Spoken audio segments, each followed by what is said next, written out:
An important aspect of the conclusions that we can draw from our statistical analysis depends on the sampling mechanism used to obtain the data.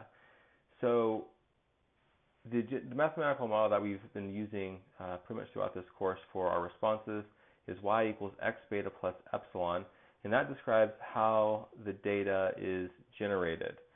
And if we're doing a design experiment, we can view nature as the computer that's generating our observed response. So we're going to be controlling the value for x, we control the values of our predictor variables, and then we record the response for y. So we input something, the treatment, and we get an output, the response from our computer, so to speak. And we can do this as many times as we want in order to learn something about our regression coefficient. There's no limit except for time and money, but we can conceivably do it over and over and over again. It's a little different when we have an observational study. So in an observational study, we typically, in practice, we're going to have a finite population. There's no such thing as an infinite population, but there might be something that's very, very large. So for example, if our population was all bacteria in the world, there's going to be lots and lots of them. But for most things that we're going to be interested in doing, we could conceivably count the number of things there are, number of people there are, even when they're very large. And so we can't imagine just doing the experiment or the study ad nauseum because we'd run out of individuals. And so when we do these observational studies and we sample our data, we hope to learn something about our unknown regression coefficients beta. And in order to make inference about the beta value, in order to make inference about the population value, we actually need a random sample. We haven't talked a lot about that in this class. This should be something that hopefully you learned in previous classes. But in order to generalize results from a sample to a population, you really need a random sample from the population. And the reason for that is that random sampling ensures essentially that you have a good representative sample from your population.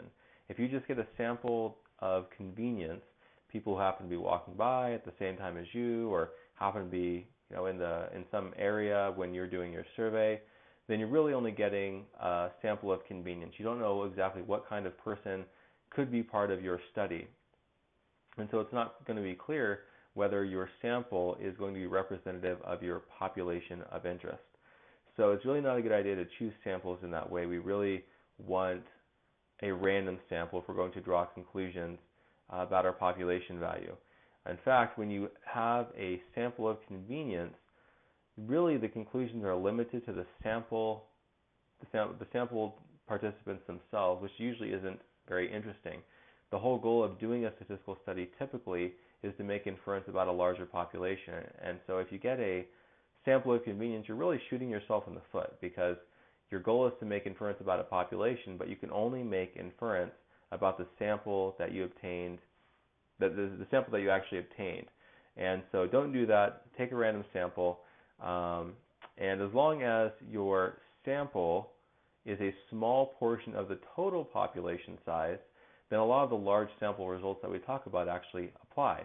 The ones that we developed under asymptotics, the ones that we developed under the assumption that the sample size goes to infinity, it's actually going to be okay as long as the sample is only a small portion of the population size. And the reason for that is if you don't make that assumption, or if that's not in fact the case, there's something called the finite population correction factor. And essentially you have to scale things appropriately. And as long as the sample is a small proportion of the total population size, then that fraction is essentially 1 and it won't make a difference. So sometimes we have an issue where the sample is in fact the entire population. So you see this in settings that are highly regulated. So for example, the school districts. So we conceivably will obtain measurements from every single student in a school district. And assuming that this is being done at a district level, then they have every single information about every single student, every single person in their population. This might even be true at a statewide level. And so you might ask yourself whether we even need to do statistical inference, because if we have our population, if our sample is our population, then we essentially have as much information as we can get, right?